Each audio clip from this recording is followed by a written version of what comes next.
video kali ini saya akan membahas tentang materi inflasi. Pengertian inflasi adalah proses dari suatu peristiwa, bukan tinggi rendahnya tingkat harga. Artinya, tingkat harga yang dianggap tinggi belum tentu menunjukkan inflasi. Inflasi merupakan indikator untuk melihat tingkat perubahan dan dianggap terjadi jika proses kenaikan harga berlangsung secara terus-menerus dan saling berpengaruh.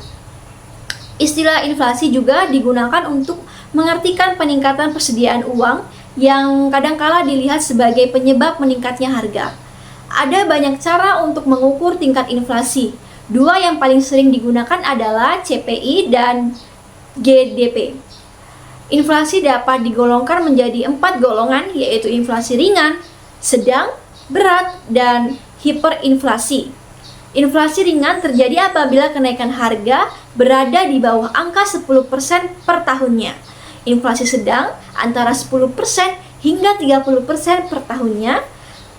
Inflasi berat antara 30% hingga dengan 100% per tahunnya. Dan hiperinflasi atau inflasi yang tak terkendali terjadi apabila kenaikan harga berada di atas 100% per tahunnya. Inflasi diukur dengan menghitung perubahan tingkat persentase perubahan sebuah indeks harga. Indeks harga tersebut diantaranya adalah indeks harga konsumen atau Consumer Price Index, indeks yang mengukur harga rata-rata dari barang tertentu yang dibeli oleh konsumen. Indeks biaya hidup, indeks harga produsen adalah indeks yang mengukur harga rata-rata dari barang-barang yang dibutuhkan produsen untuk melakukan proses produksi. LHP sering digunakan untuk meramalkan tingkat LHK pada masa depan karena perubahan harga bahan baku meningkat pada biaya produksi, yang kemudian akan meningkatkan harga barang-barang konsumsinya. Indeks harga komoditas adalah indeks yang mengukur harga dari komoditas-komoditas tertentu. Indeks harga barang-barang modal, deflator PDB, menunjukkan besarnya perubahan harga dari semua barang baru, barang produksi lokal, barang jadi, dan barang jasa. Penyebab terjadinya inflasi ada beberapa faktor yang mempengaruhi terjadinya inflasi. Secara umum, penyebab inflasi adalah karena terjadinya kenaikan permintaan dan biaya produksinya. Secara rinci, berikut adalah beberapa penyebab inflasi. Yang pertama adalah meningkatnya permintaan. Inflasi yang terjadi disebabkan karena peningkatan permintaan untuk jenis barang atau jasa tertentu. Dalam hal ini, peningkatan permintaan jenis barang atau jasa tersebut terjadi secara menyeluruh. Hal ini bisa disebabkan oleh beberapa faktor, diantaranya meningkatnya belanja pemerintah, meningkatnya permintaan barang untuk diekspor, meningkatnya permintaan barang untuk swasta. Yang kedua adalah meningkatnya biaya produksi. Inflasi yang terjadi karena meningkatnya biaya produksi, adapun peningkatan biaya produksi disebabkan oleh kenaikan harga bahan-bahan baku, misalnya harga bahan bakar naik, upah buruh naik, dan sebagainya. Yang ketiga adalah tingginya peredaran uang. Inflasi yang terjadi karena uang yang beredar di masyarakat lebih banyak dibanding yang dibutuhkan. Ketika jumlah barang tetap sedangkan uang yang beredar meningkat 2 kali lipat, maka bisa terjadi kenaikan harga-harga hingga 100%. Pengelolaan dan macam-macam inflasi. Berdasarkan keparahannya, inflasi juga dapat dibedakan, yaitu inflasi ringan, yaitu inflasi yang mudah untuk dikendalikan dan belum begitu mengganggu perekonomian suatu negara. Terjadi kenaikan harga barang atau jasa secara umum, yaitu di bawah 10% per tahunnya dan dapat dikendalikan. Yang kedua adalah inflasi sedang, yaitu inflasi yang dapat menurunkan tingkat kesejahteraan masyarakat pada suatu negara yang berpenghasilan tetap, namun belum membahayakan aktivitas perekonomian suatu negara tersebut. Inflasi ini berada di kisaran 10% hingga 30% per tahunnya.